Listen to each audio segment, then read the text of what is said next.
이것이 복음이다. 보라 갑절의 영감이다. 열왕기하 2장 10절 말씀입니다. 이르되 네가 어려운 일을 구하는도다.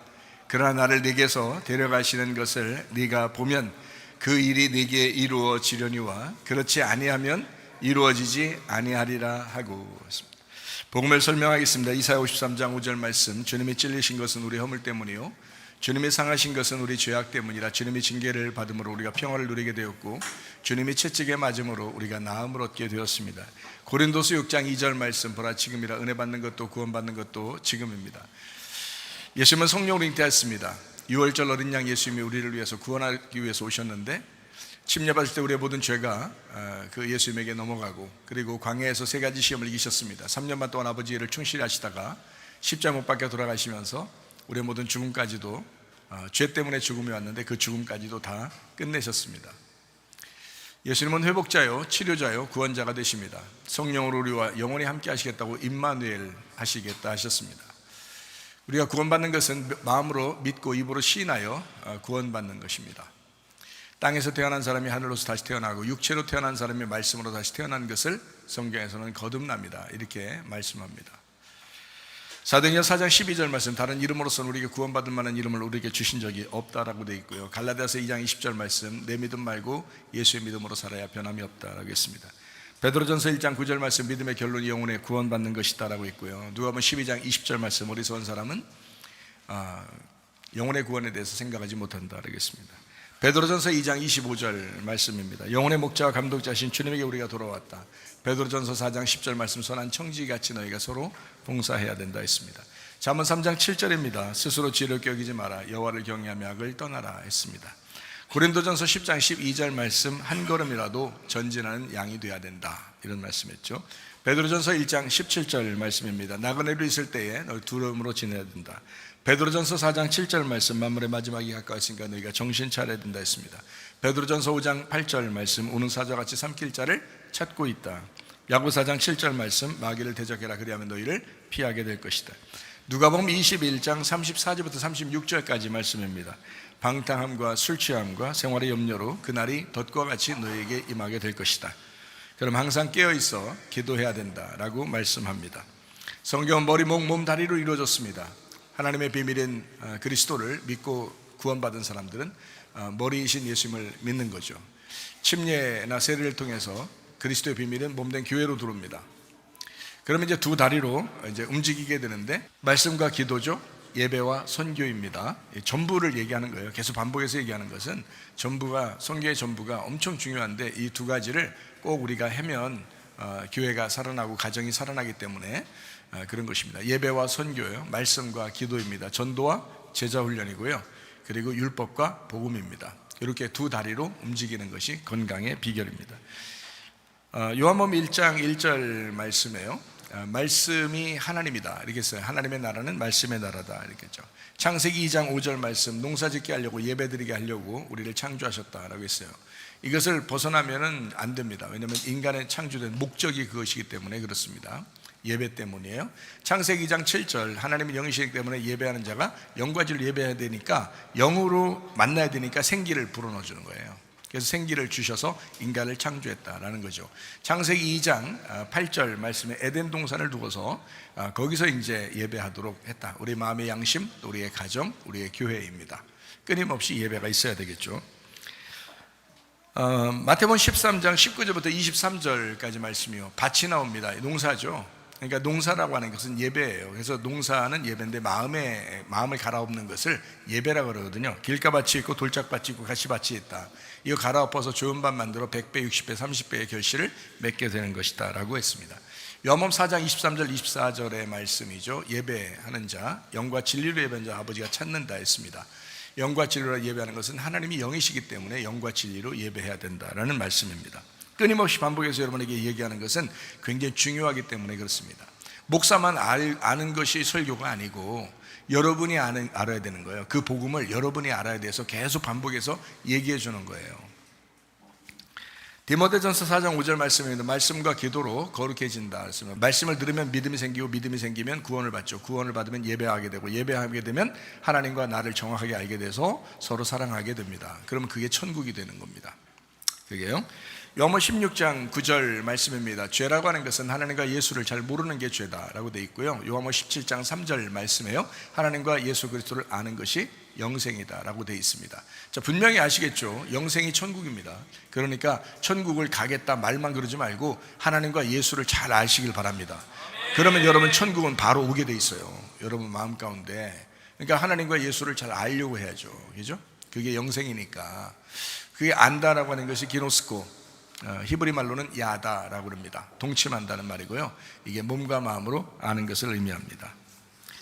요한복음 8장 32절 말씀, 진리랄지니 진리가 너희를 자유롭게 할 것이다 라고 되어 있습니다. 자, 오늘 말씀입니다. 열왕기하 2장 10절 말씀입니다.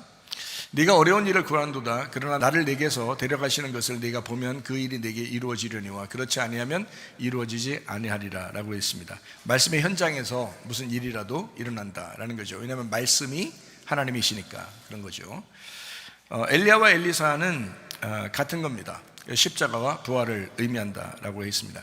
그래서 요거를 연합시키고 결합하고 하나 되게 하는 걸 평화라고 합니다. 예수님이 부활하고 난 다음에는 너에게 평강이 있을지어다라고 하는 것은 구약과 신약이, 그러니까 율법과 복음이 서로 하나 돼서 연결된다. 하나님 사랑, 이웃 사랑이 서로 연결돼서 서로 사랑이 되었다. 이제 완성되었다.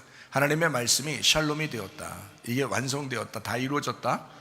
이제 완성되었다, 이루어졌다, 이런 말입니다. 그리고 연결되었다, 그래서 서로 결합하고 하나 되었다, 이런 말입니다.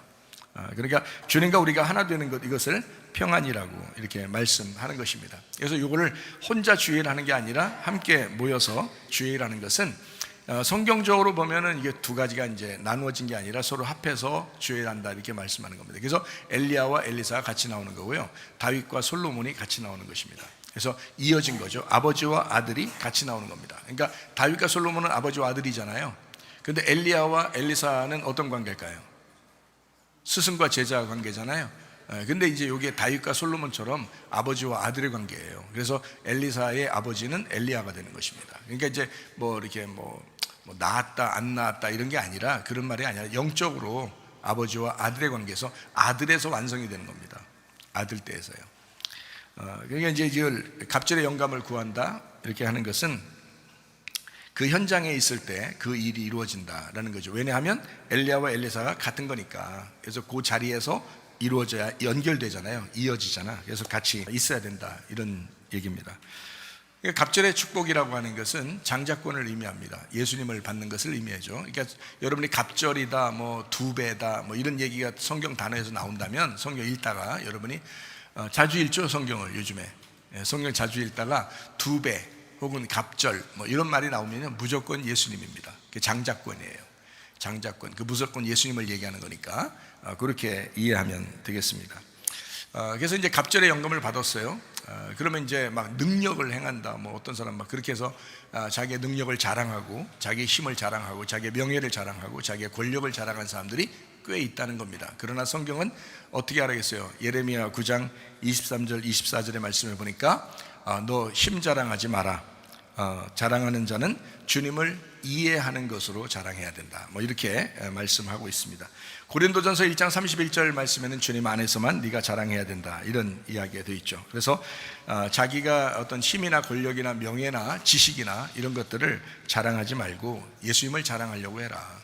네 속에 채워진 것이 무엇이냐, 그거 가지고 자랑해야 된다. 얼마나 예수를 이해하고 있는가, 얼마나 성경을 이해하고 있는가는 굉장히 중요하다. 제가 사람들에게 물어봤다고 그랬죠. 뭘 물어봤냐면, 교회를 오래 다녔는데 예수님을 알겠습니까? 하나님을 정말 잘 알겠습니까? 성경을 좀 알겠습니까? 이해합니까? 그렇게 하면 성경을 읽으면서도 이해 못한다고요. 성경 말씀을 들으면서도 잘 이해를 못하겠다, 그런 이야기들을 많이 합니다. 그 말은 그동안 성경을 배우지 않았다는 얘기입니다. 교회들이 성경을 배우지 않았다는 얘기예요. 성경에 관심이 없다는 얘기예요. 그냥 자기가 얘기하는 뭐 설교, 또 그 설교를 듣는 사람들, 그냥 듣고 귀로 듣고 가는 그런 정도로 교회가 신앙생활을 해왔다는 얘기거든요. 제가 주님을 만나고서 주님께서 저에게 부탁하고 얘기한 게 있었어요. 뭐냐면, 자, 네가 가지고 있는 것을 나누어서 평균을 이루라 그랬어요. 평균을 이루어줘라. 그러니까 네가 가지고 있는 거, 알고 있는 거를 나누어서 평균을 이루어줘라 했거든요. 그러면서 이제 하는 말이, 네가 설교할 때는 네가 아는 것으로 설교하는, 너가 아는 것이 중요한 게 아니다. 설교를 할 때는 그걸 평균을 이루어서 나누는 것은 네가 알고 있는 게 중요한 게 아니라 그 사람들이 너만큼 알 수 있느냐를 그 사람들에게 알 수 있도록 만들어주라는 얘기거든요. 그래 같이 알아야 된다, 이렇게. 그게 평균이라고 그랬어요. 사람들한테 물어보니까 참 진짜 성경 모른다 하더라고요.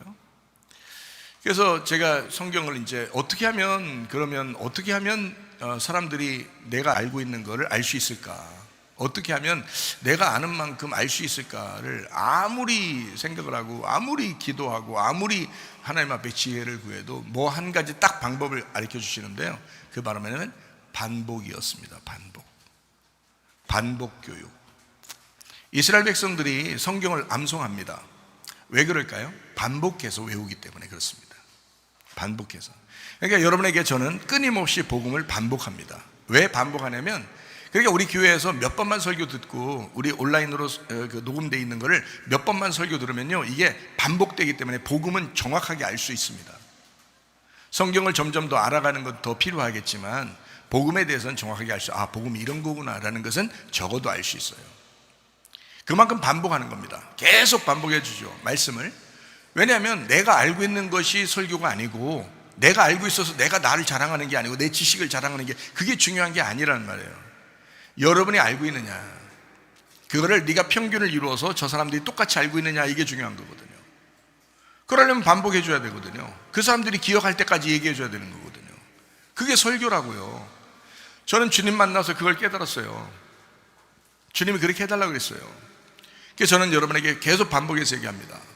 우리 교회에 오면, 우리 교회 설교 들으면 반복해서 이제 듣게 되죠, 복음에 대해서. 요한복음 15장 26절 말씀에 성령이 오신 것은 우리에게 예수를 증거하기 위해서 보혜사 성령이 오셨다라고 말씀합니다. 성경은요, 계시, 영감, 조명 이렇게 되어 있습니다. 조직신학에서 배우는데요, 이 계시는 하나님께서 우리에게 계시로 알려주시는 것들을 계시라고 이렇게 말합니다. 그리고 영감이라고 하는 것은 구약의 선지자 그리고 신약의 사도들이 이 계시의 말씀을 이렇게 기록할 때 그걸 영감을 받았다, 하나님으로부터 계시를 받았다 할 때 이걸 영감이라고 그렇게 합니다. 그러니까 성경책은 그냥 이루어진 게 아니라 영감된, 하나님이 숨을 불어넣어준 선지자와 사도들을 통해서 성경이 완성이 되게 되었다. 그래서 성경은 계시의 책을 영감으로 완성이 됐어요. 지금은 우리에게 성령이 오십니다. 성령이 와서 목적은 뭐냐면 이 완성된 계시의 말씀을 깨닫게 해주는 겁니다. 여러분이나 저나 우리는 이미 영감된, 내가 사도가 아니에요, 내가 선지자가 아닙니다. 나는 이 영감된 이 말씀을, 이 계시되고 영감된 말씀을 저는 성령으로 조명을 받았단 말이에요. 빛을 받았다 이거죠. 빛을 받았으니까 여러분에게 그 빛을 전달하는 거예요. 여러분도 그 빛을 받으라고.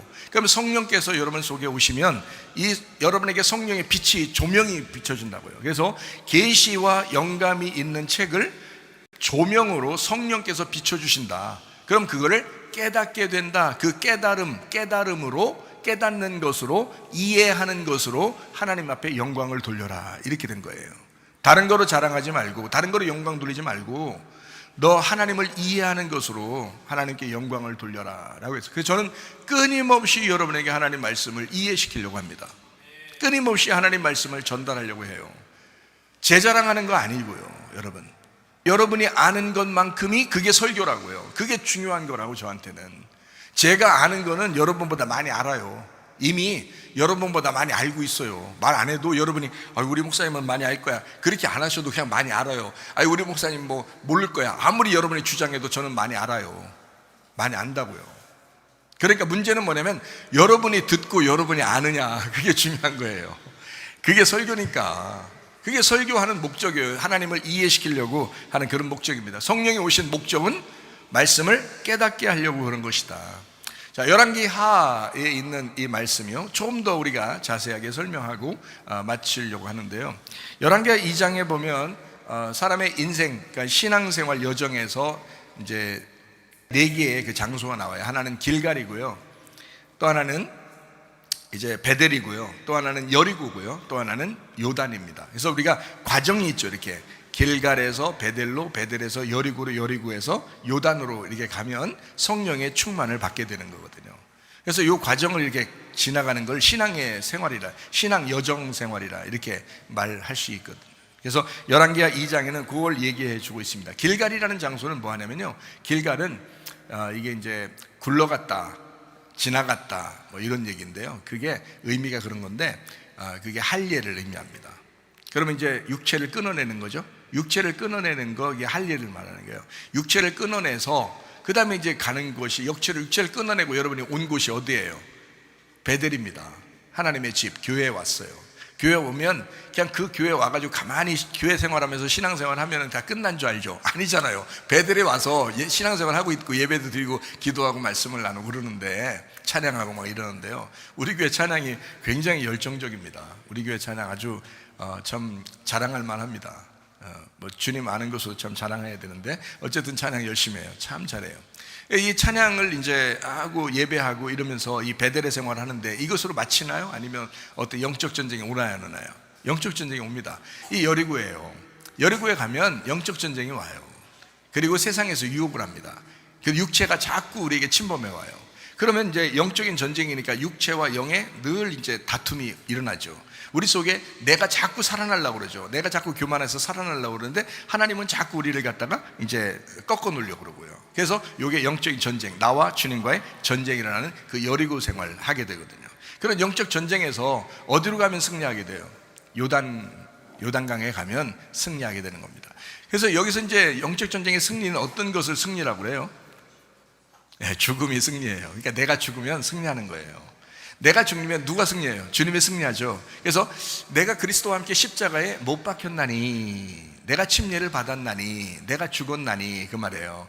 내가 그리스도와 함께 십자가 못 박혔나니, 그런즉 이제는 내가 산 것이 아니요 내가 승리한 것이요, 이 말이에요. 내가 죽으면 그게 승리예요. 누가? 주님께서. 그러니까 주님이 승리하시면 승리예요. 여러분의 가정에 여러분이 살아있으면 여러분 가정은 패배한 것입니다. 여러분이 살아있는 신앙생활은 패배한 것입니다. 그래서 여러분이 죽은 신앙생활은 승리한 신앙생활이에요. 이긴 자가 되는 거예요. 여러분 가정에서 여러분이 죽은 자가 되면 여러분 가정은 살아납니다. 그게 승리라는 거죠. 그러니까 성경의 원리는 완전히 바꿔, 완전히 뒤바뀐 이야기예요. 성경은 완전히 반대 이야기를 하고 있는 거죠.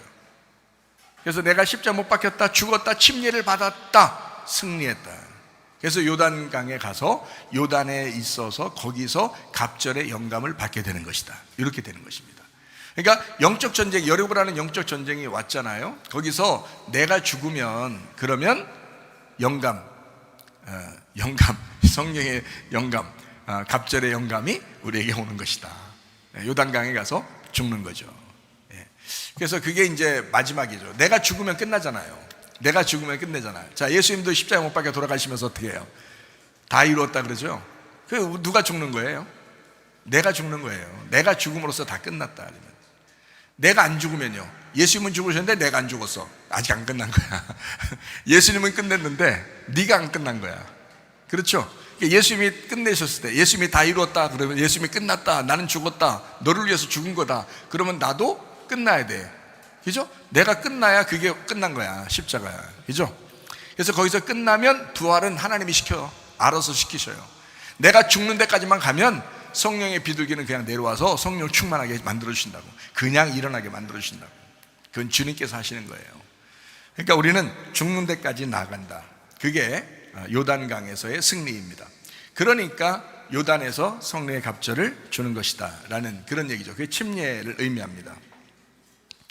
자, 주님과 함께 침례받은 사람들, 나의 죽음을 확인한 사람들, 그런 사람들이 주님과 함께 성령의 영감으로 살아가게 되어 있다. 이게 능력의 갑절, 이게 장자권 예수 그리스도입니다. 예수 그리스도를 여러분 정말 받기를 원하신다면 내가 없어져야 예수님을 받는 거예요. 내가 살아있으면 예수님이 어떻게 주인 되겠어요? 내가 살아있는데, 아직도 살아있는데 내가 살아있으면 어떻게 예수님이 주인 되겠어요? 그러니까 내가 죽으면 예수님은 자동적으로 주인 되신다.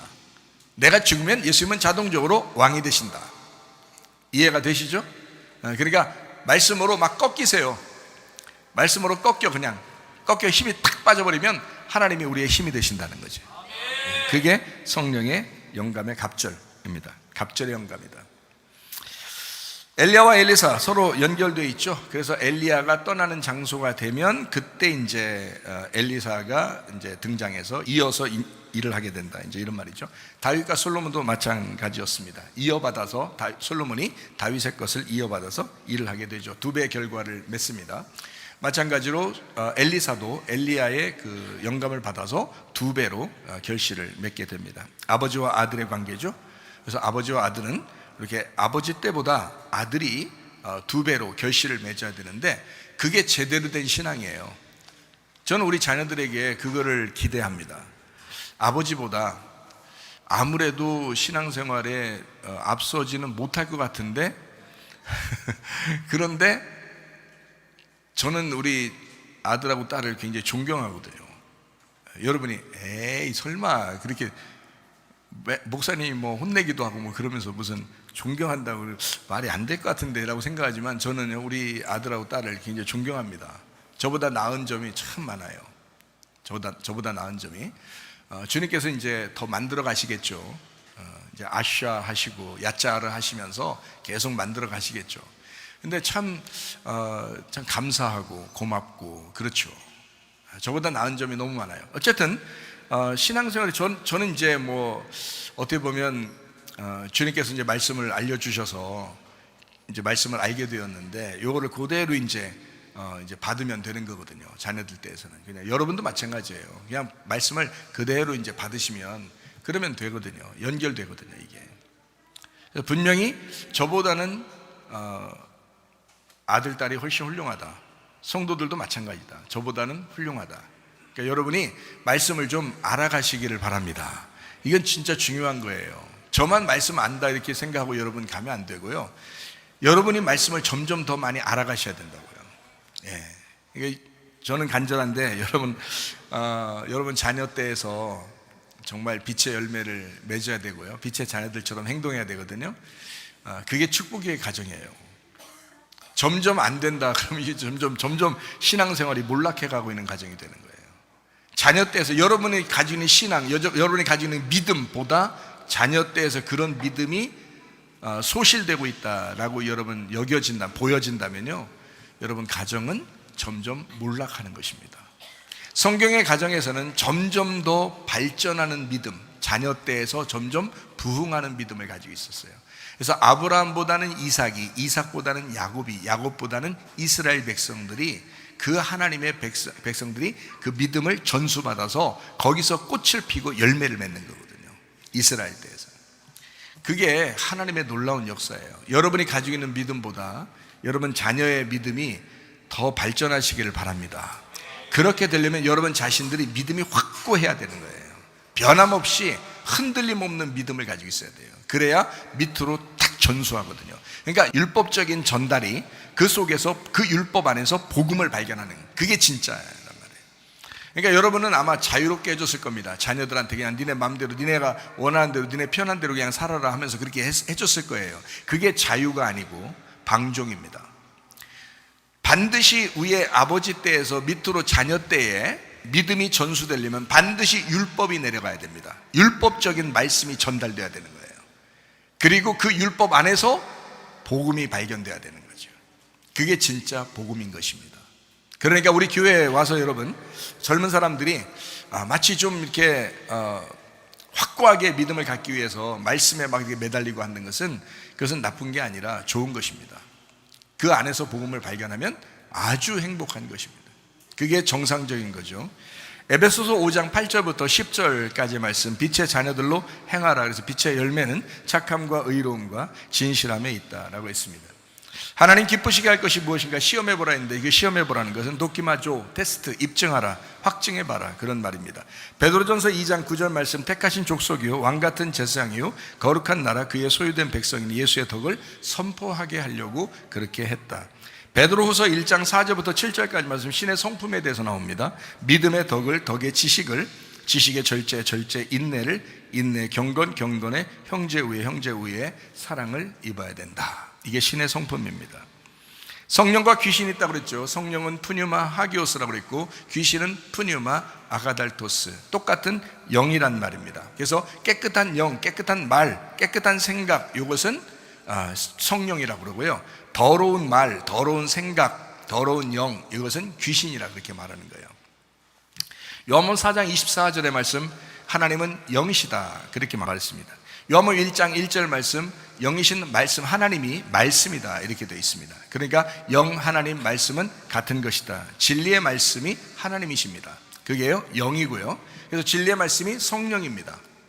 여러분은 성령을 그냥 성령이여 오소서 그러면 오는 줄 알고, 성령이여 뭐 충만케 하소서 그러면 충만한 줄 알고 그러는데 그렇게 되는 게 아닙니다.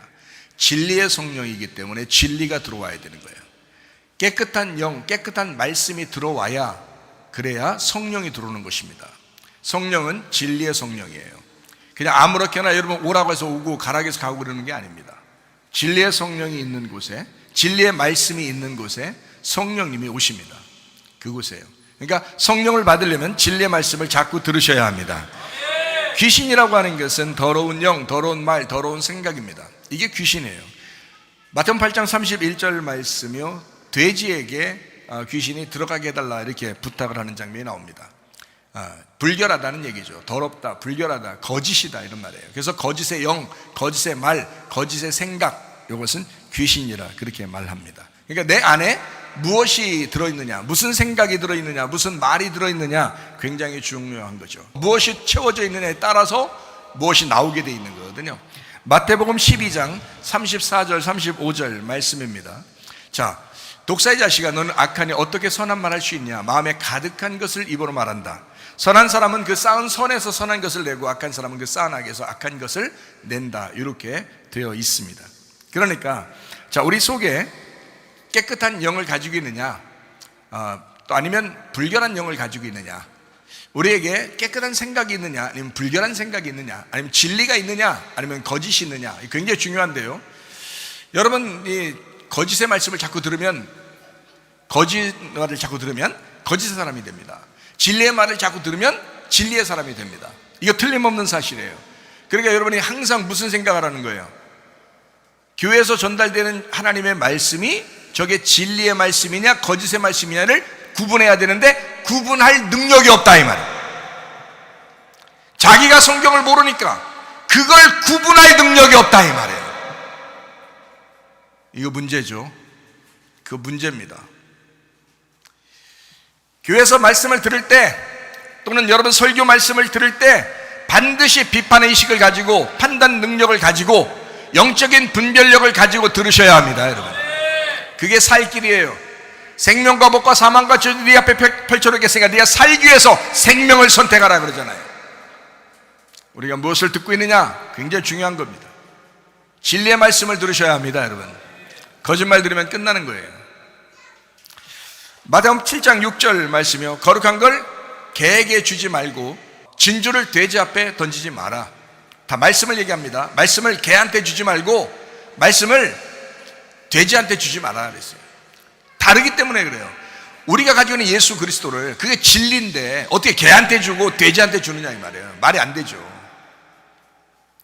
베드로후서 2장 22절에 개와 돼지가 어떤 자를 얘기하냐면, 개는 토하였던 것을 먹는 거다. 돼지는 씻어주어도 더러운 게 다시 먹는다. 다시 말하면 육체의 삶을 산다 이 말이에요. 영적인 그리스도의 삶을 살아야 되는데, 성령의 삶을 살아야 되는데, 성령의 열매를 맺고 살아야 되는데 육체의 열매를 맺고 산단 말이에요. 하지 말라고 하면 꼭 또 하고, 하지 말라면 또 꼭 또 하고, 하라고 하면 안 하고, 하라고 하면 또 안 하고, 좋은 건 안 하고 나쁜 건 하고, 육체적인 삶을 꼭 행동하는 거 있잖아요. 그 더러운 짓을 계속하는 거란 말이에요. 여러분, 자, 여러분, 우리 실천합시다. 용서합시다. 딱 한마디 하면요, 이렇게 여러분이 그렇지, 나 용서해야지, 평생 용서할 거야, 이렇게 해야죠. 그게 순종이지. 사랑합시다. 평생 그렇지, 난 사랑해야 돼, 이렇게 평생 하면 될 거 아니에요. 아, 용서하라면 용서를 하네, 사랑하라면 미워해. 이 뭐요 이게. 또 나중에 주님 잘못했어요, 용서해줘요. 그 다음날 또 용서를 하네. 또 주님 우리 와서 막 이제 기도시키고 막 이러면, 용서하게 해주세요. 뭘 용서하게 해줘? 네가 용서하면 되지. 근데 용서하게 해주세요, 뭐 주여 뭐 이런단 말이에요. 주여 주여 한다고 천국 가는 거 아닙니다. 실천해야 돼요. 용서하라, 그냥 용서하세요. 사랑하라, 그냥 사랑하세요. 그럼 된 거 아니야? 아니, 성경대로 그냥 하라고요. 그냥 진리의 말씀 들으세요. 아멘. 진리의 말씀만 들으려고 하고 하나님 내게 주시려거든 영적 분별력을 주시옵소서 이래야지. 그죠? 기도하려면 좀 멋있게 해야지. 이렇게 하나님 내게 영적 분별력을 주시옵소서. 그래서 이 말씀이 진리인지 거짓인지 그거를 분별할 수 있는 능력을 주십시오 이래야지. 적어도 무턱대고 들어요? 이때까지 무턱대고 10년, 20년, 30년 교회 생활하면 그게 됩니까? 그런다고 이게 뭐 알아요 성경을? 분별력이 있어야지. 영적 분별력이 있어요. 이게 진리의 말인지 거짓의 말인지 영적 분별을 하셔야 된다. 개나 돼지처럼 살지 마라. 진리의 말씀은 개나 돼지에게 주는 게 아니다. 그들이 짓밟아 버린다. 육체의 사람은 그렇게 한다. 그러니까 우리는 영적인 사람, 실질적인 사람, 귀신과 교제하는 게 아니라 하나님과 교제하는 사람이 되셔야 된다.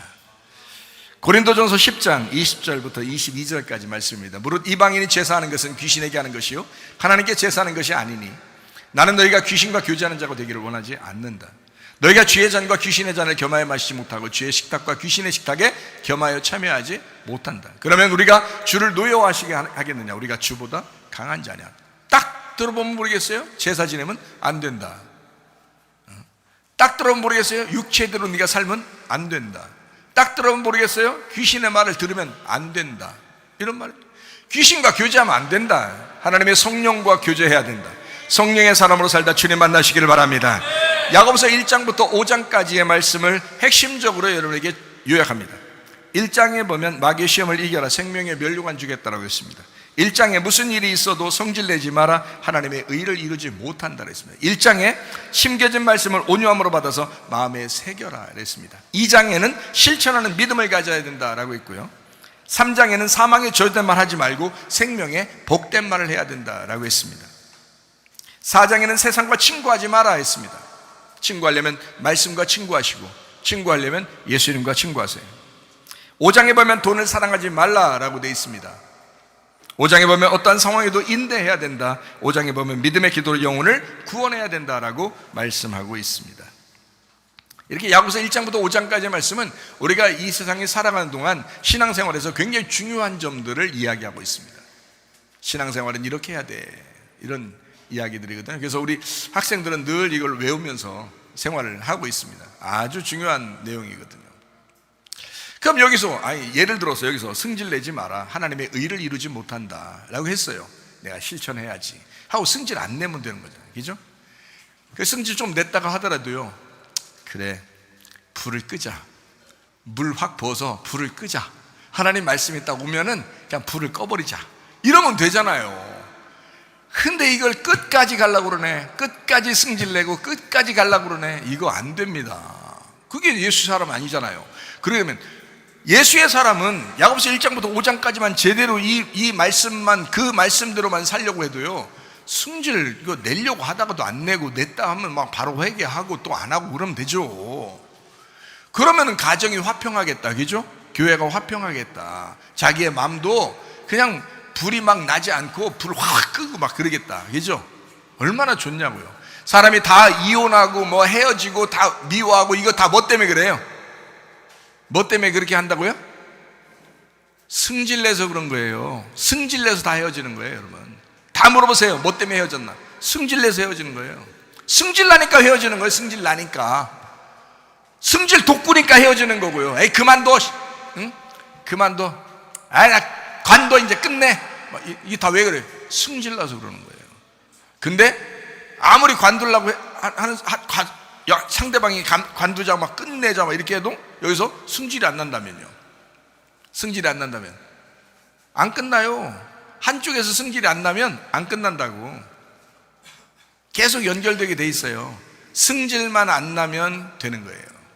근데 승질 나는 것 때문에 그렇습니다. 그런 것처럼 여기에 야고보서 1장부터 5장까지의 그 내용의 말씀만 잘 제대로 기억하고 내가 말씀대로 살아야지라고만 했으면 얼마나 행복하겠냐고요. 가정도 행복해요. 교회도 행복해요. 자기 양심도 행복해집니다. 자, 데살로니가전서 2장 13절 말씀입니다. 이러므로 우리가 하나님께 끊임없이 감사하면 너희가 우리에게 들은 바 하나님의 말씀을 받을 때 사람의 말로 받지 아니하고 하나님의 말씀으로 받음이니 진실로 그러하도다 이 말씀이 또한 너희 믿는 자 가운데 역사한다라고 되어 있습니다. 사람의 말로 받지 아니하고 하나님의 말씀으로 받는다면 그 말씀을 왜 순종하지 않겠느냐 그 말이에요. 히브리서 4장 2절 말씀입니다. 그들과 같이 우리도 복음 전함을 받은 자이나 들은 바 그 말씀이 그들에게 유익하지 못한 것은 왜냐? 듣는 자가 듣기만 하고 믿음과 결부시키지 않았기 때문이다. 다시 말하면 믿음 없다. 너 믿음이 없는 것이다. 믿음은 말씀 때문에 오는 것입니다. 말씀에 믿음이 없다. 네가 하나님을 인정하지 않는다, 하나님을 의지하지 않는다, 하나님을 신뢰하지 않는다, 하나님을 변함없이 끝까지 추구하지 않는다 이 말입니다. 그게 믿음이 없다는 단어입니다. 믿음이 없다. 너 변함없이 주님을 따라가는 것이 없다. 너 주님을 신뢰하지 않는다. 너 주님을 인정하지 않는다. 너 주님을 의지하지 않는다 이 말이에요. 그게 믿음이 없기 때문이다. 하나님 말씀을 듣는데 귀만 들었어요. 10년, 20년, 수십 년을 귀로 말씀을 들었으나 그가 믿음으로 주님을 따라가지 않았다 이 말이에요. 주님을 신뢰하지 않았다. 주님을 인정하지 않았다. 주님을 의지하지 않았다. 주님을 변함없이 꾸준하게 주님을 따라가지 않았다 이 말입니다. 그런 말씀 듣는 거 믿음으로 들으셔야죠. 믿음과 결부시키고 말씀 듣기를 바랍니다. 히브리 11장 6절 말씀이요 믿음이 없이는 하나님을 기쁘시게 하지 못하나니 하나님께 나아가는 자는 반드시 그가 계신 것과 또한 그가 자기를 찾는 자들에게 상 주신 이심을 믿어야 할지니라 라고 되어 있습니다. 여기에 상 준다라고 하는 것은 미스터 포도테스라고 했습니다. 미스터 포도테스는 어떤 단어냐? 미스도스라는 말하고 아포디도미라는 단어입니다. 미스도스라는 말은 똑같이 주는 상급을 말합니다. 똑같이 주는 예수님을 말하는 거예요. 그게 미스도스, 값을 얘기합니다. 그리고 아포디도미, 넘겨준다. 자, 너 똑같은 예수만 믿는다면 똑같이 주는 예수를 주겠다. 그거를 넘겨주겠다. 이렇게 말합니다. 여러분 속에 예수 있으면요 그런 믿음으로 살려고 할 것입니다. 여러분 속에 예수만 있다면 진짜 믿음으로 살려고 할 것입니다. 그렇겠죠? 누가복음 12장 15절부터 21절까지 말씀입니다. 그들에게 이르시되 삼가 모든 탐심을 물리쳐라 사람의 생명이 그 소유에 넉넉한 데 있지 아니하다. 비유로 그들에게 말하되 한 부자가 그 밭에 소출이 풍성하며 심중에 생각하여 이르되 내가 곡식 쌓아둘 곳이 없으니 어찌할까. 또 이르되 내가 이렇게 하리라. 내 곡간을 헐고 더 크게 짓고 내 모든 곡식과 물건을 거기 쌓아두리라. 내가 내 영혼에게 이르되 영혼아 여러 해 쓸 물건을 많이 쌓아두었으니 평안히 쉬고 먹고 마시고 즐거워하자 하리라. 하나님은 이르시되 어리석은 자여 오늘 밤에 네 영혼을 도로 찾으리니 그러면 네 준비한 것이 누구의 것이 되겠느냐 하셨으니 자기를 위하여 재물을 쌓아두고 하나님께 대하여 부유하지 못한 자가 이와 같으니라. 뭔가 딱 보면 아시겠죠? 내가 하나님께 부유한가? 내가 이 땅에 나를 위해서 부유한가? 아니면 하나님께 내가 정말 부유한 사람이냐라고 하는 것을 생각해 봐야 되겠죠. 믿음이 풍성한 사람이 되어야 합니다. 영감의 갑절, 엘리사가 엘리야에게 말합니다. 영감의 갑절을, 당신의 영감의 갑절을 내게 주십시오. 나는 장자권이 필요합니다. 당신과 연결된 주의 사역을 감당하길 원합니다. 당신과 똑같은 주님이 내가 필요합니다. 엘리사의 그 고백입니다. 놀랍지 않습니까? 엘리사가 다른 거 구하지 않았습니다. 엘리사가 다른 거 구하지 않았습니다. 엘리야여 내게 주시려거든 당신의 능력에 갑절을 주십시오. 당신이 가지고 있는 그 예수를 내게 주십시오. 당신의 장자권을 내게 주십시오. 갑절의 영감이 필요합니다. 예수가 필요합니다. 내게 주십시오. 열왕기하 2장 10절 말씀입니다. 이르되 내가 어려운 일을 구하는도다. 그러나 나를 네게서 데려가시는 것을 네가 보면 그 일이 네게 이루어지려니와 그렇지 아니하면 이루어지지 아니할 것이다. 현장에서 말씀의 현장에 있는 사람들에게 이루어지는 놀라운 축복입니다. 자, 이어서 이제 엘리사가 성령의 갑절의 능력을 받았습니다. 장자권을 받았습니다. 이제 이어져서 나오는 엘리사의 역할, 이제 엘리사가 이제 나오면서 하는 이제 사역이 열왕기하 2장에 나와 있습니다. 열왕기하 2장 24절 말씀을 한번 보겠습니다. 엘리사가 뒤로 돌이켜 그들을 보고 여호와의 이름으로 저주하며 그 수풀에서 암곰 둘이 나와서 아이들 중에 42명을 찢었더라. 와, 이게 뭐야? 성령의 능력이 갑절을 받고 나오더니 애들 42명 죽였대야. 와, 이게 뭐야 이게? 무섭지 않습니까? 구약 성경은 확실히 무서워요. 예? 신약은 정말 너무너무 아름답고 좋은 얘기들이 많은데요, 부드러운 얘기들이 많은데 이 구약은 무섭습니다. 예? 애들 42명 찢어 죽였대야. 와, 이거 뭐, 그래서 왜 이렇게 됐나? 요런 자 엘리사가 능력을 받고 나와서 이렇게 애들을 이상하잖아요. 그게 좀 이상한 이런 얘기들이 성경에 나와 있어요. 그러니까 우리가 성경을 이제 우리가 좀 이해를 해야 되겠죠. 그러니까 하나님이 애들 싫어서 이렇게 한 게 아니에요. 애들이 얼마나 좋아요. 저도 우리 아들하고 딸하고 너무너무 지금 컸는데도 너무 귀엽고 좋아요. 진짜 왜 이렇게 좋은지 몰라. 진짜 좋아요. 자기들은 근데 아빠가 그렇게 좋아할까 나를? 이렇게 생각할지도 몰라. 이렇게 생각하는지 안 하는지 모르겠어요. 근데 나는 진짜 귀엽고, 다 커도 그래요. 귀엽고 이렇게 그렇잖아요. 여러분 부모들은 자녀들을 볼 때 그렇죠, 좀 듬직하기도 하지만 막 귀엽고 그러잖아요. 귀엽고. 참 뭐 어떨 때는 뭐 그냥 막 맘대로 얘기하죠. 나한테 아들 딸이 막 맘대로 얘기해요. 아버지니까 그런 거예요. 그게 여러분이 저한테 함부로 말하겠어요? 함부로 말하면 내가 상대는 하겠어요 여러분한테? 응? 아들 딸이니까 얘기하는 거, 그냥 아들 딸이니까 막 그냥 막 불처럼 이렇게 얘기하는. 그러면 이제 물을 막 부어야 돼. 그다 물을 막 부어가지고 막 꺼야 돼 이렇게. 야, 우리 물 붓고 그냥 다 꺼버리자 이렇게. 참 제가 너무너무 좋아하는 우리 자녀들, 우리 애기들도 보세요. 교회 애들, 애기들요. 아이고 이거 너무 귀엽죠. 막 그냥 이거 그냥 뭐 눈에 넣어도 아프지도 않고 이게 막 아이고 깨물지도 못하겠어. 너무 귀여워서. 그죠? 애기들 보면. 근데 성경에는 이런 말이 나와요. 42명 애들을 죽였다 이렇게 나와요. 야, 이거 무섭습니다. 자, 이런 말들이 성경에 나오는 것은 우리가 좀 이해하는 측면이 좀 있어야 되겠다, 성경을. 자, 보세요. 요한계시록 13장 5절 말씀입니다. 또 짐승이 과장되고 신성 모독을 말하는 입을 받고 또 42달 동안 일할 권세를 받으니라. 자, 요한계시록에 짐승이 오면은요 심판의 죽음이 온다 이런 말입니다. 다시 말하면 죽기를 바라기 때문에 심판이 오는 게 아니고, 주님이 짐승을 잠시 허락하는 것은 우리가 겸손하게 회개하기를 바라기 때문에 짐승을 잠시 허락하는 거예요. 요한계시록에서 짐승이 뭐 그냥 활개치고 그냥 뭐 짐승이 뭐 영원한 나라의 왕이 되게 하려고 하는 게 아니에요. 잠시 허락하는 것은 그 짐승이 막 난리를 칠 때 우리들을 보고 겸손하게 회개하라고 그러는 것입니다. 하나님이 허락하는 것은.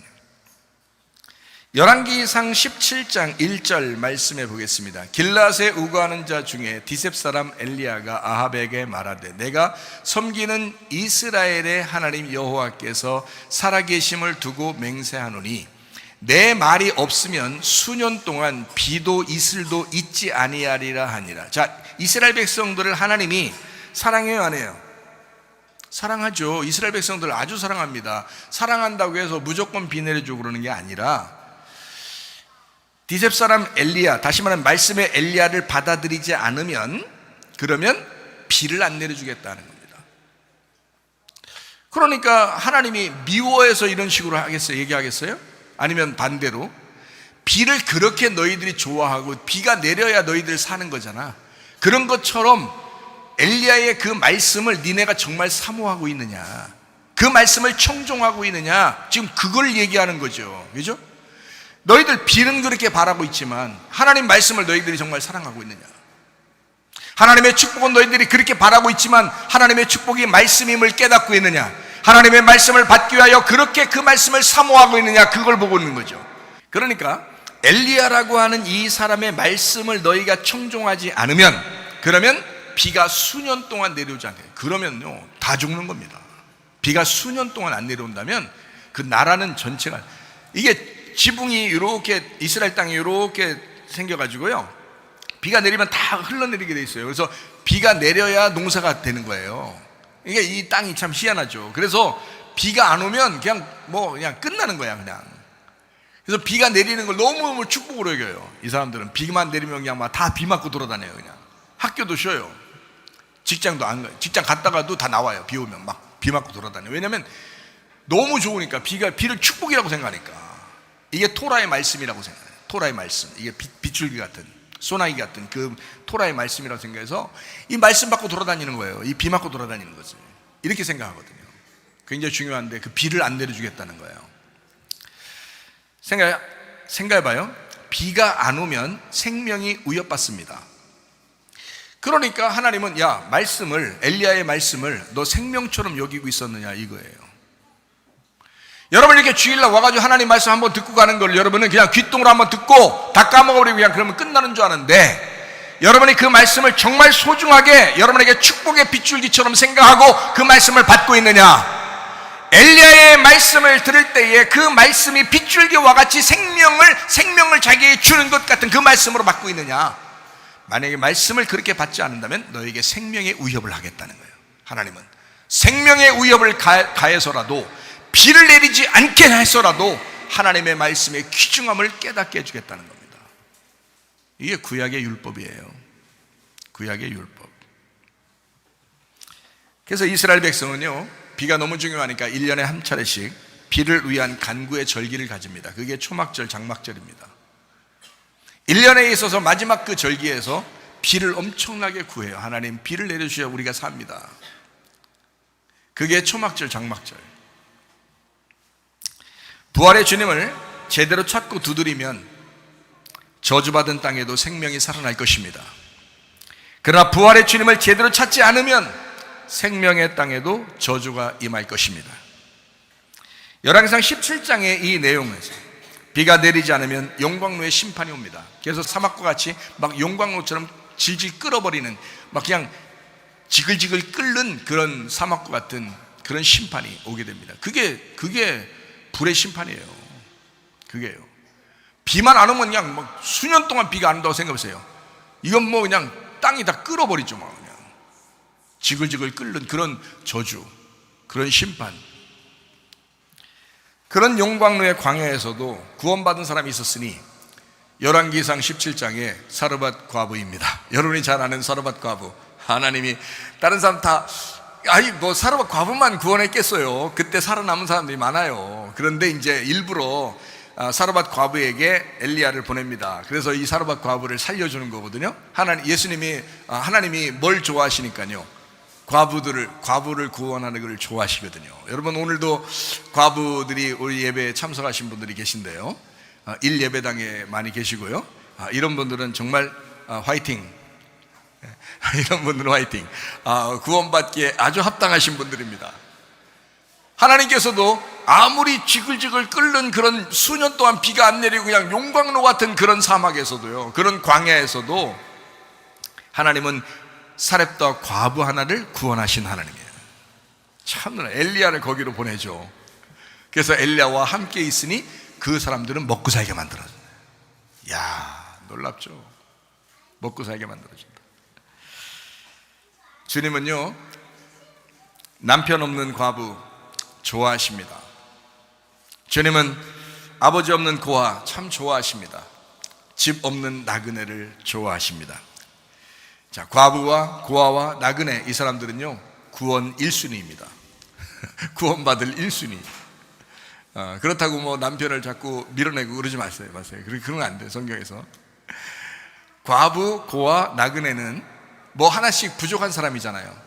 자, 잃어버린 게 있잖아요, 그죠? 그래서 잃어버린 자란 말이에요. 누가복음 19장 10절 말씀이에요.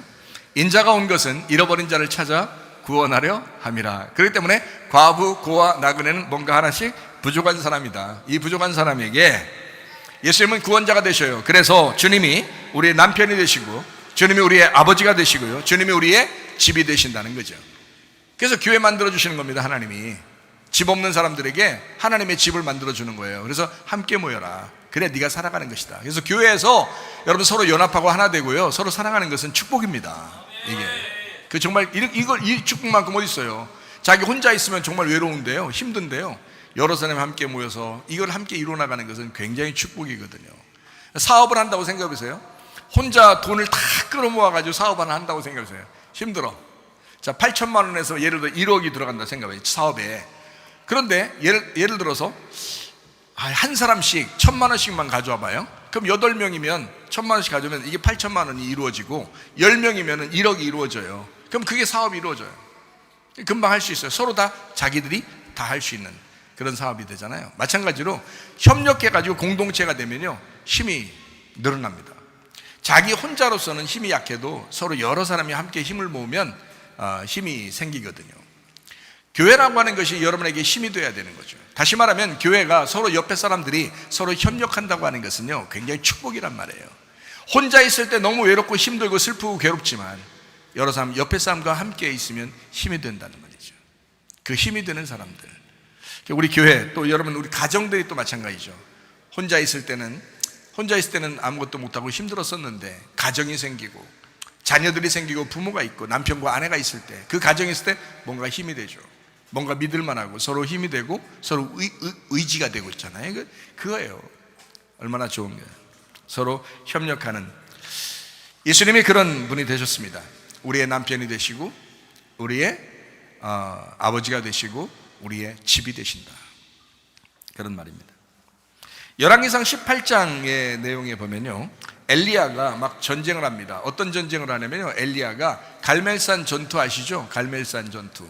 그래서 바알 지사장들하고 막 결투해가지고 엘리야가 승리하게 됩니다. 그렇죠? 이게 뭐냐면 전쟁이에요. 예수님의 십자가를 의미합니다. 십자가 전투에서의 승리를 얘기하는 거예요. 그게 열왕기상 18장에 나와 있는 얘기입니다. 그게 십자가 예수를 말하는 것이고요. 그래서 십자가 엘리야입니다. 십자가 엘리야. 갈멜산 전투가 아주 유명하죠. 그 갈멜산 전투가, 그게 십자가의 전쟁이고요, 영적 전투를 얘기합니다. 그래서 엘리야를 십자가라고 표현하는 겁니다. 그러면 엘리사의 시대가 엘리야 다음으로 이어지는데, 그 엘리사의 시대는 부활의 시대를 의미하는 거예요. 십자가가 있으니까 부활의 시대가 와야 되죠. 그래서 엘리야 이어서 엘리사는 부활의 시대가 도래하는 것입니다. 그러면요, 열왕기하 2장 23절 말씀을 한번 볼까요? 자, 엘리사가 거기서 베델로 올라가는데요, 그가 길에서 올라갈 때에 작은 아이들이 성읍에서 나와서 그를 조롱하여 이르되 대머리에 올라가라, 대머리에 올라가라 하는지라. 참 이상하죠. 애들이 왜 갑자기 대머리에 올라가라, 대머리에 올라가라라고 하면서 이렇게 놀릴까요? 그것도 참 희한하죠. 그러면 엘리사가 성령의 갑절의 능력을 받고 지금 나왔죠. 나오면 지금 어떤 사람이에요? 엘리야도 아니고 엘리사인데, 엘리사는 어떤 의미의 상징적인 얘기를 하겠어요? 십자가 예수는 엘리야를 얘기하고 부활의 예수는 엘리사를 얘기한다는 거지. 그러면 부활의 예수를 말하는 거잖아요. 엘리사가 성령의 능력의 갑절을 가지고 지금 엘리사는 부활의 예수를 상징적으로 표현하면서 나오고 있는데, 부활의 예수의 머리를 놀리고 있는 것입니다. 잘 생각해요. 부활의 예수의 머리를 놀리고 있다. 그게 대머리여 이렇게 얘기합니다. 그죠? 놀리죠. 그러니까 이게 무슨 말이냐면 대머리여 놀리다가 죽었죠. 다 죽었어요. 이게 진짜 웃을 일 아닌데, 무서운 일인데 이게 애들이 다 죽어요. 그러니까 이게 성경에 이렇게 우리가 보면 이게 굉장히 잔인한 하나님이다, 이럴 수 있냐 이렇게 생각할 정도로 이게 무서운 일입니다. 그 놀릴 수도 있지, 그렇잖아요? 놀릴 수도 있지. 근데 성경은 어떤 얘기라고 했어요? 자, 거기에 있는 쓰여진 얘기를 통해서 그냥 그대로야 하나님 잔인한 하나님이야, 그러니까 니네 꼼짝마 조심해, 이런 얘기 해주려고 하는 걸까요? 우리에게 뭔가 설명을 해주고 싶어서 이 성경책을 썼을까요? 엘리사가 살아있을 때 42명의 애들이 죽었다고 하는 그때는 성경책에 그 글씨가 쓰여져 있지 않았어요. 다시 말하면 그 사람들에게는 그런 잔인한 얘기가 쓰여져 있지 않았다고요. 그러면 이 성경은 그 이후의 사람이 쓴 거란 말이에요. 그 이후의 사람이 왜 썼을까요? 바로 여러분과 저를 위해서 쓴 거예요. 그러면 그 그 엘리사 때의 일은 우리들에게, 지금 우리들에게 설명해 주는 어떤 의미가 있었던 거지. 그거를 여러분에게 가르쳐 줘야 된다는 거죠. 그래서 42명 아이가 죽는 겁니다. 42명. 42이라고 하는 건 굉장히 중요한 단어예요. 이게 42이라는 게요. 그래서 42명의 아이가 죽는다. 굉장히 잔인한 이야기지만 성경은 우리에게 의미를 설명하는 것이다 라는 것을 우리가 알아야 된다. 엘리사의 머리가 뭐예요 그럼? 엘리사는 지금 부활의 예수님이에요. 엘리사의 머리는 누굴까요? 부활의 예수님이니까 이게 지금 엘리사 자체가 부활의 예수님이에요. 그러니까 그 머리가 누구예요? 하나님이죠. 하나님, 성령 하나님이십니다. 엘리사의 머리가. 다시 말하면 지금 잘못 건든 거예요. 엘리사의 발가락을 놀렸어야 되는데 엘리사의 발가락을 놀렸으면 아마 우리들을 놀린 거니까 괜찮은데 엘리사의 머리를 놀렸다. 그죠? 엘리사의 머리를 놀렸으니까 하나님 아버지가 영광 받으셔야 되는 그 머리가 지금 조롱을 당하고 있다는 거지. 하나님을 조롱하고 있다 이 말이에요. 그러니까 사람에게 얘기하는 게 아니라 성령 하나님을 조롱하고 회방하면 용서받을 수가 없다는 것을 얘기하는 겁니다. 자, 마태복음 12장 31절 32절의 말씀입니다. 그러므로 내가 너희에게 이르노니 사람에게 대한 모든 죄와 모독은 사하심을 얻되 성령을 모독하는 것은 사하심을 얻지 못한다. 또 누구든지 말로 인자를 거역하면 사하심을 얻되 누구든지 말로 성령을 거역하면 이 세상과 오는 세상에서도 사하심을 얻지 못하리라. 세상 사람들이 우리를 비난하면 용서받을 수 있습니다. 그러나 성령을 회방하는 것은 용서받을 수가 없습니다. 성경의 가르침이에요. 예수님은 우리를 구원하기 위해서 오신 분이에요. 근데도 이런 말씀을 하시는 거예요. 성령 회방하면 용서 못 받는다. 엘리사의 머리는 성령 하나님이십니다. 어느 누구도 용서받을 수가 없다라는 것을 이야기하는 것입니다. 열왕기하 2장 24절 말씀이요. 자, 42명의 아이가 곰에 찢겨서 죽는다라고 되어 있습니다. 그러니까 여기서 42이라는 숫자가 나오죠. 요한계시록에 보면 동시에 이런 숫자들이 등장합니다. 42이라는 숫자, 1260이라는 숫자, 3년 반이라는 숫자, 3일 반이라는 숫자가 나옵니다. 여기에요. 그러니까 42는 달수를 얘기하는 거고요. 1260은 일수, 날수를 얘기하는 거고요. 3년 반은 연수를, 햇수를 얘기하는 거고요. 3일 반도 날수를 얘기합니다. 3년 반에 대한 날수를 얘기하는 거예요. 그러니까 42달은 1260일이고 1260일은 3년 6개월이고 3년 6개월은 3일 반이고 3일 반은 3년 6개월입니다. 이게 요한계시록의 숫자 개념입니다. 42는요 어떨 때 쓰는 거냐면 심판과 환난의 기간을 의미합니다. 1260일 기간은요 교육하고 훈련하는 기간을 의미합니다. 길게 훈련하죠. 훈련하고 교육하는. 3일 반이나 3년 반은 사역하는 기간을 말합니다. 예수님이 이 땅에 오셔서 3년 반 동안만 딱 일하시죠. 무슨 말인지 아시겠어요? 3년 반 동안. 유대인의 전도도 3년 반, 예수님의 그 복음 사역도 3년 반입니다. 합해서 7년이죠. 그러니까 이게 이 3년 반이라고 하는 이 3년 반, 3년 반 이렇게 얘기하는 것은 사역 기간을 의미합니다. 그러니까 이렇게 숫자가 이렇게 써 있는 것은 그냥 막 쓴 게 아니고 어떤 의미를 집어넣으면서 쓴 것입니다. 그러니까요 42명 아이가 죽었대 여기에 초점이 있는 게 아니에요. 42, 1260일, 3년 반, 3일 반. 여러분 요한계시록을 다 읽어보셔요. 그리고서 다시 한번 생각해 보시면 됩니다. 자, 열왕기하 2장에 보면요, 열왕기 2장에 보면 엘리사가 영감 성령의 그 능력을 받고 나오면서 하는 역할들이 있습니다. 그게요 무슨 역할을 했냐면 열왕기하 2장 19절 말씀에 나와 있습니다. 자, 열왕기하 2장 19절 말씀입니다. 그 성읍 사람들이 엘리사에게 말하되 우리 주인께서 보시는 바와 같이 이 성읍의 위치는 좋으나 물이 나쁨으로 토산이 익지 못하고 떨어지나이다 라고 했습니다. 자, 영적 전쟁이 있는 이 여리고성, 이 여리고 땅에 물이 쓸모없어져서 땅이 불모지가 되었다라는 말입니다. 열왕기하 2장 21절에 이것을 고치는 방법이 나와요. 어떻게 하면 이 물을 고칠 것인가, 이 땅을 고칠 것인가 라고 하는 것이 나오는데, 엘리사가 물 근원으로 나아가서 소금을 그 가운데에 던지며 이르되 여호와의 말씀이 내가 이 물을 고쳤으니 이로부터 다시는 죽음이나 열매 맺지 못함이 없을지니라 하셨느니라 하니 라고 되어 있습니다. 그 소금으로 그 물을 고친 그 물이 지금도 흐르고 있습니다. 그 땅에서 이 물이요 그대로 흐르고 있습니다. 다시 말하면 세상에 소금으로 오신 예수님을 가져와서 던졌더니 사망이 변해서 생명의 물이 되었다라는 말씀입니다. 주님의 돌아가심으로 우리가 소생하게 되었다. 그 소금으로 말미암아 예수가 녹아지시고 그 물은 소생한 물이 되었다. 생명의 물이 되었다. 생명수가 되었다라는 그런 말씀입니다. 부활의 주님을 제대로 만나면 저주받은 땅에도 생명이 살아납니다.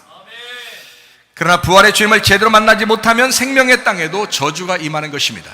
여러분의 가정, 여러분의 땅에 어떻게 살 것인가? 부활의 주님을 만나시기 바랍니다. 열왕기하 2장 23절 말씀입니다.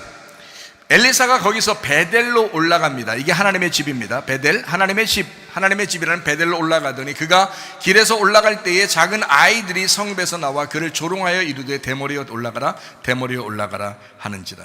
엘리사가 베델로 올라갑니다. 엘리사의 머리이신 하나님을 조롱하는 자들이 있었습니다. 하나님 앞에 겸손한 사람이 예배하는 장소가 하나님의 집인데 말입니다. 무슨 말인지 아시겠어요? 교만한 사람이 하나님을 예배하는 것이 아닙니다. 겸손한 사람들이 하나님께 예배해야 되는데 마치 하나님의 그 성령을 회방하는, 조롱하는 자들이 있었다. 베델이라는 하나님의 장소, 이 하나님의 집에서 하나님을 모르고 말하는 자들이 있었다. 모르고 예배하는 자들이 있었다. 하나님을 잘 모르고 예배하는 자들이 있었다. 그러니까 이 사람들은 거짓말 듣기 좋아하고 또 그런 사람들을 위해서 거짓말을 말하는 자들이 있다. 거짓말은 하나님을 모르고 말하는 것을 의미하는 거거든요. 그러니까 거짓말 살살 친다 이런 말은 그런 세상에서 말하는 거짓말 얘기하는 게 아니라 하나님을 모르고 얘기하는 걸 거짓말이라고 하는 거거든요. 근데 그거를 사람들이 좋다고 막 듣는단 말이에요. 더 많은 사람들이 듣는단 말이에요. 자기 귀에 듣기 좋은 것은 많이 듣는다는 말이죠. 자기를 죽이는 말을 들어야 되는 거예요. 자기를 죽이는 말을 들어야 자기가 살아나는데 그걸 모른다는 거죠, 사람들이. 그러니까 진리의 말이 뭔지를 분별이 안 되는 거예요. 저게 거짓말을 하는 건지, 저게 진리의 말을 하는 건지, 저게 내 귀를 긁어주는 얘기인지, 저게 나를 가슴을 후벼 파는 얘기인지 모르는 거예요. 그러니까 진짜 예수를 알고 말하는 사람, 진짜 예수를 알려고 하는 사람, 진리의 말씀을 얘기하는 거예요. 거짓말이라고 하는 것은 하나님을 모르고 얘기하는 거예요. 그러니까 거짓말 듣기 좋아하고 거짓말하는 사람들이 있다. 하나님 모르고 얘기하는 그런 거짓말하는 사람들이 있다. 이거를 거짓 선지자라고 합니다.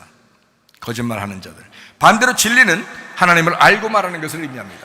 하나님을 알고 말한다. 진리를 말해야 진리의 영, 성령이 들어가죠. 그래서 진리의 성령을 받으려면 진리의 말을 들으셔야 합니다. 진리의 말을. 거짓을 말하면 거짓의 영, 귀신이 들어갑니다. 그래서 진리의 말을 자꾸 들어야 돼. 가르치는 자들이 정신 차리고 조심해야 할 이유입니다. 가르치는 자들이 조심해야 돼.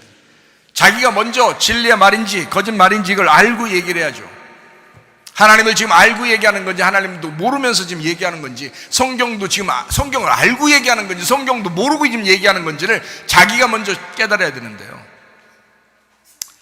조심스럽습니다, 진짜 사람들요. 하나님의 집 베델이 거룩한 말씀의 장소가 되도록 하셔야 합니다. 거룩한 말씀이 전달되고 거룩한 말씀을 들으면 거룩한 성령이 듣는 자에게 들어갑니다. 베델이 그런 장소가 되어야 했습니다. 그런데 베델로 올라가는 그 엘리사를 대머리여 대머리여 하면서 조롱하는 자들이 있었다. 예배를 망쳐버리는 것입니다.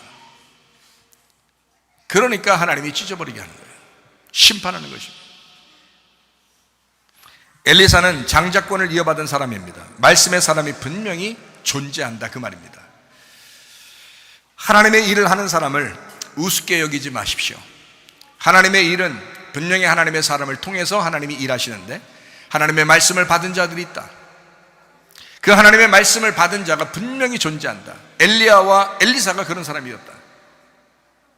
먼저 주의 종들은 사람의 종이 되지 말아야 됩니다. 제가 참 많이 느낍니다. 사람의 종 되지 말아야 됩니다. 하나님의 말씀을 증명하는 주님의 종이 되셔야 합니다. 주님의 종들 말입니다. 목사님들에게 하는 얘기예요. 목사님들도 들으시니까 목사님들에게 하는 얘기예요. 사람의 종 되지 말고 주님의 종이 되시기 바랍니다. 요즘 주의 종이 아니라 사람 눈치나 슬슬 보면서 목회 슬슬 해나가는 그런 사람의 종님들이 참 많습니다. 지금 시대에 목사 올가매려고 하지 마세요. 목사를 자유하게 주의 일을 감당할 수 있도록, 그 사명 감당할 수 있도록 목사를 자유하게 해주셔야 돼요. 목사를 자꾸 억압해서도 안 돼요. 목사를 슬슬 이용해 먹어서도 안 됩니다. 목사는 하나님과 교통하는 사람이에요. 하나님과 교통해야 돼요. 그래야 여러분 영혼이 살아요. 그래서 주의 종들은 사람의 종님들 되지 말고 회개하셔야 합니다. 하나님의 종이 되시기 바랍니다. 하나님의 종은요, 하나님의 말씀을 간직한 사람입니다. 엄청난 보물을 품은 그 포장지 상자가 귀하듯이 주의 종은 그런 사람들입니다. 자, 우리 안에 왕의 말씀이 담겨 있는가? 그러면 그 말씀이 언제 왔는가? 언제 그 말씀을 네가 받았는가? 그리고 어떻게 전달하고 있는가? 베델을 하나님의 집으로 다시 복귀시켜야 합니다. 베델은 하나님의 집입니다. 하나님의 집이 타락해서는 안 됩니다. 하나님의 집을 하나님의 집답게 만들어야 됩니다. 하나님의 집이 하나님의 집이 되게 하셔야 합니다. 하나님이 하나님 되시도록 하는 곳이 베델입니다. 엘리사는 베델로 올라가고 있습니다. 아이들이 막 놀립니다. 가만 놔두지 않습니다. 하나님은 심판하십니다. 아이들이라도 뭔가 우리에게 주는 메시지가 있지 않습니까? 하나님의 말씀이 얼마나 귀한데, 말씀을 품은 자를, 하나님 말씀을 간직한 자를 그 포장지를 찢어버렸다 이 말이에요. 하나님은 가만 놔두지 않습니다. 목사가 근심하도록 해서도 안 됩니다. 하나님과 교통할 수 있도록 최선을 다해서 목사를 갖다가 지원하고 목사를 위로하고 목사를 보듬어 줘야 됩니다. 왜냐하면 그 말씀을 받아서 살아가는 사람들이 있으니까. 하나님의 말씀이 보존되어야 할 이유입니다. 하나님의 말씀이 회방받거나 조롱당하지 않도록 왕의 말씀을 보존하고 전달하다가 주님 만나야 합니다. 열왕기하 2장 10절 말씀 읽고 우리 마치도록 하겠습니다. 엘리야가 말하기를 네가 어려운 일을 구하는도다. 그러나 나를 네게서 데려가시는 것을 네가 보면 그 일이 네게 이루어지려니와 그렇지 아니하면 이루어지지 아니할 것이다. 말씀의 현장에서 그런 일이 이루어진다는 겁니다. 말씀의 현장에서. 여러분 말씀을 듣고 있는 가운데서도 믿음이 여러분과 화합하지 않거나 그 하나님께서 역사하시는 것을 거부하게 되면 하나님의 말씀은 여러분에게 역사하지 않습니다. 하나님의 말씀이 그대로 내게 이루어지길 원합니다 하면서 그 말씀을 아멘으로 받아들이고 그 말씀을 따라서 내가 순종해야 되겠다, 내가 믿음과 화합해야 되겠다, 그 하나님의 말씀으로 내가 순종하며 살아야 되겠다라고 결심한 사람들에게는 하나님의 말씀이 가서 역사하실 것입니다. 갑절의 영감이 필요합니다. 예수가 필요합니다. 하나님, 내게도 예수가 필요합니다. 주님의 그 능력을, 주님의 영감을 내게 주시옵소서. 장자권을 주시옵소서. 예수 그리스도가 필요합니다. 우리 가정에 예수의 능력이 필요합니다. 주 뜻대로 살다가 주님 만나게 하옵소서. 기도하는 여러분 되시기를 바랍니다. 우리 하나님 아버지 사랑과 은혜를 감사를 드립니다. 하나님, 주 뜻대로 살다가 주님 만나게 하옵소서. 영감의 능력이 필요합니다. 예수가 필요합니다. 그 장자권이 필요합니다. 말씀의 현장에서 그 일이 이루어지게 도와 주시옵소서. 예수님 귀하신 이름 받들어 기도 올리옵나이다. 아멘. 주님 감사합니다. 우리 하나님 아버지 함께 하시고 사랑하심을 믿습니다. 우리 하나님 도와주옵소서.